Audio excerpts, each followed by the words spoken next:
Dewa, kita bahas tentang perubahan tubuh dan diri remaja yuk siang nanti di taman sekolah. Yuk, nanti aku ajak teman-teman yang lain ya.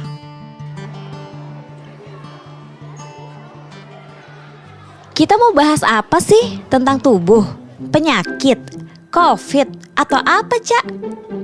Tentang pubertas dan kesehatan reproduksi. Hah? Ih, malu. Teman-teman gak perlu malu. Itu penting untuk kita bahas, agar tahu perubahan apa saja yang terjadi pada tubuh dan diri kita, dan gimana menghadapinya. Oke deh kalau gitu. Oke, kita sepakat dulu ya. Ini pembelajaran yang positif. Jadi, kita nggak perlu tabu membahasnya. Oh ya, aku dan Dewa mendapatkan materi ini dari pelatihan Let's Talk Project. Kita mulai dari pubertas ya. Apa sih pubertas itu? Pubertas adalah masa transisi dari masa anak-anak ke remaja, ditandai dengan pematangan organ reproduksi laki-laki dan perempuan. Nah, yang terjadi ada beberapa bagian tubuh perempuan dan laki-laki yang mengalami perubahan. Apa aja sih yang berubah dari tubuh remaja perempuan, Cak? Oke, perubahan fisik remaja perempuan diantaranya payudara dan pinggul membesar, menstruasi, tumbuh bulu di ketiak dan vagina, lalu mulai memproduksi sel telur. Terus kalau yang laki-laki seperti apa? Untuk remaja laki-laki diantaranya kulit menjadi berminyak, bahu melebar, karakter suara berubah, otot berkembang, testis dan penis membesar, tumbuh bulu di ketiak, dada, wajah, juga pubis, dan mulai memproduksi sperma. Pada laki-laki dan perempuan juga terjadi perubahan, seperti kelenjar minyak pada wajah yang menyebabkan jerawat, perkembangan otak meningkat, dan tinggi badan bertumbuh. Pada masa pubertas, remaja perempuan akan mengalami menstruasi, dan remaja laki-laki akan mengalami mimpi basah. Apa itu menstruasi? Menstruasi adalah luruhnya dinding rahim yang telah menebal karena sel telur yang tidak dibuahi. Siklus menstruasi secara umum antara 21 hingga 35 hari sekali. Berlangsung selama 2-7 hari. Tapi ada juga loh yang menstruasinya tidak teratur. Adapun tips buat remaja perempuan ketika menstruasi. Ganti pembalut 3-4 jam sekali, mandi dan keramas, makan makanan yang sehat, olahraga, dan jika perlu minum pil penambah darah. Kalau sakit tidak tertahankan, konsultasi ke puskesmas ya. Kemudian bagi laki-laki, kita perlu kasih dukungan pada teman perempuan yang lagi menstruasi. Itu hal yang wajar kok, dan bukan sesuatu yang kotor. Kalau diperlukan, kita bisa menawarkan bantuan loh. Terus pernah dengar nggak? Darah kotor, darah menstruasi dijadikan masker, gak boleh keramas, jangan olahraga, makan nanas dan minuman bersoda bisa memperlancar menstruasi, dan sebagainya. Nah, itu cuma mitos. Lanjut ya, kalau laki-laki yaitu mimpi basah. Mimpi basah itu peristiwa keluarnya sperma saat tidur dan bermimpi melakukan aktivitas seksual. Mimpi basah sebetulnya salah satu cara alami mengeluarkan sperma. Mimpi basah normal kok, gak perlu malu. Bicarakan kepada orang tuamu jika sudah mengalaminya, agar bisa didampingi dan tahu apa yang harus kamu lakukan. Dan setelah mimpi basah, kamu harus mandi ya. Selama masa remaja sampai dewasa, penting untuk merawat organ reproduksi kita. Nah, ini tipsnya. Yuk kita baca bersama.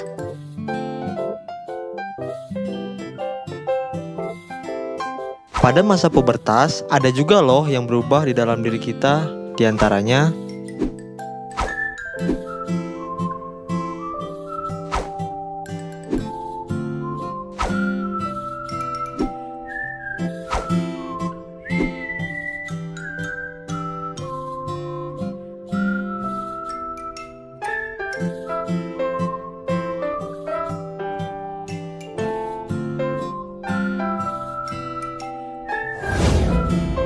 kesimpulannya, penting bagi remaja memahami masa pubertas agar kita dapat menjaga kebersihan, kesehatan, dan lebih menghargai tubuh. Sehingga kita bisa mengambil keputusan untuk tidak melakukan perilaku seksual beresiko dan tidak menikah di usia anak.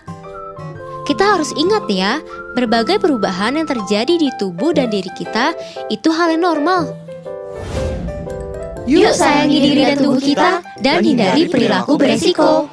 Fisik meliputi wajah yang ditumbuhi kumis, ditumbuhi jenggot, ditumbuhi jambang. Selain itu, tumbuh juga rambut pada alat kelamin dan rambut pada ketiak.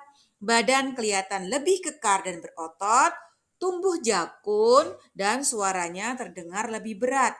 Pertumbuhan badan bertambah cepat dan besar, gerak menjadi lebih aktif, nafsu makan meningkat, dan makan lebih banyak. Itulah tadi tanda-tanda balik menurut ilmu biologi bagi laki-laki.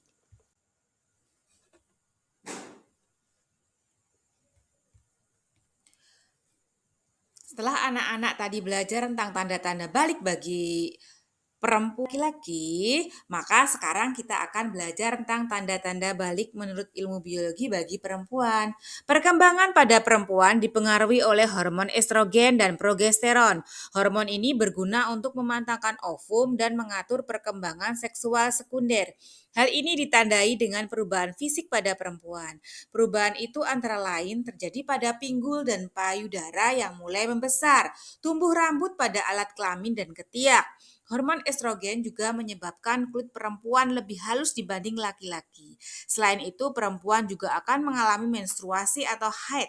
Haid adalah gugurnya sel telur atau ovum karena tidak dibuahi sperma.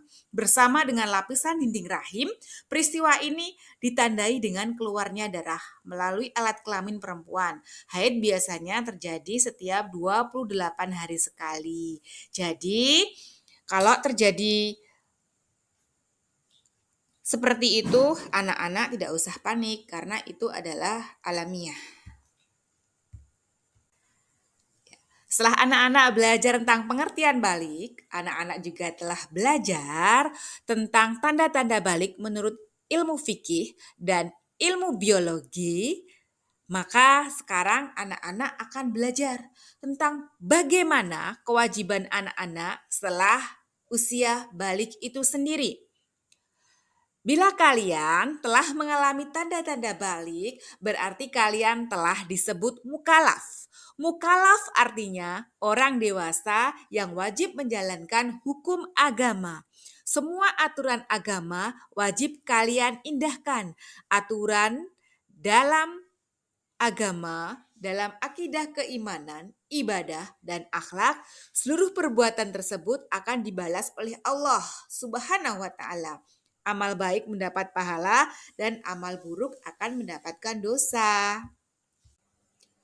Kewajiban anak-anak setelah usia balik yang pertama adalah menjalankan sholat fardu. Sholat adalah tiang agama. Orang yang mendirikan sholat berarti dia menegakkan agama dan sebaliknya orang yang meninggalkan sholat berarti dia merobohkan agama. Sholat diperintahkan kepada anak sejak berusia 7 tahun. Rasulullah Shallallahu Alaihi Wasallam bersabda, perintahkanlah anak-anak kalian untuk mengerjakan sholat pada usia 7 tahun dan pukullah mereka untuk sholat pada usia 10 tahun, serta pisahkanlah tidur mereka dari hadis riwayat Abu Daud. Jadi anak-anak kelas 4 sekarang umurnya udah 10 tahun.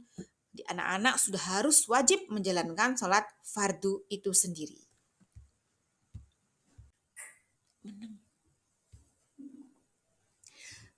Kewajiban setelah usia balik yang kedua adalah menutup aurat. Ini bagi laki-laki maupun perempuan sama. Aurat adalah bagian tubuh manusia yang harus ditutupi menurut ketentuan syariat. Bagi laki-laki, auratnya adalah anggota badan antara pusar sampai dengan lutut. Sedang perempuan adalah seluruh badan selain wajah dan telapak tangan. Pakaian juga tidak boleh terlalu ketat sehingga menampakkan bentuk tubuh dan juga bukan kain yang tipis sehingga warna kulit bisa terlihat. Kewajiban usia balik yang ketiga adalah mencari ilmu. Setiap muslim, laki-laki maupun perempuan berkewajiban untuk mencari ilmu. Kewajiban mencari ilmu itu sejak seseorang lahir sampai meninggal dunia. Anak yang telah balik dibebani hukum syariat. Oleh karena itu, ia akan menerima balasan sesuai perbuatannya. Ilmu hanya dapat diperoleh dengan belajar. Dimulai dengan tekun membaca, tekun berlatih, dan mengamalkan ilmunya. Namun, jangan lupa perbanyak berdoa agar Allah Subhanahu wa Ta'ala memberi ilmu yang luas dan bermanfaat. Wahyu pertama yang turun kepada Rasulullah Shallallahu Alaihi Wasallam adalah Iqra, yang artinya bacalah. Ini menunjukkan pentingnya ilmu pengetahuan. Allah Subhanahu wa Ta'ala akan mengangkat derajat bagi orang yang berilmu dan beriman. Jadi, anak-anak, menuntut ilmu itu tidak hanya di sekolah saja, tapi anak-anak juga bisa di TPA atau di madrasah atau di Pak Kiai atau Bu Nyai, nanti akan mendapatkan ilmu yang bermanfaat juga. Demikian anak-anak yang dapat Bu Guru sampaikan tentang materi menyambut usia balik, pendidikan agama Islam dan budi pekerti. Semoga nanti bermanfaat untuk kalian dan kalian bisa menjadi pribadi yang lebih baik dengan melaksanakan syariat yang telah ditetapkan oleh Allah Subhanahu wa Ta'ala. Tibalah di penghujung pelajaran kita hari ini. Sebelumnya, marilah kita tutup pelajaran hari ini dengan doa penutup majlis bersama-sama. A'udzubillahiminasyaitonirrajim. Bismillahirrahmanirrahim. Subhanakallahumma wa bihamdika asyhadu an la ilaha illa anta astaghfiruka wa atubu ilaih. Bu Guru akhiri, Assalamualaikum warahmatullahi wabarakatuh.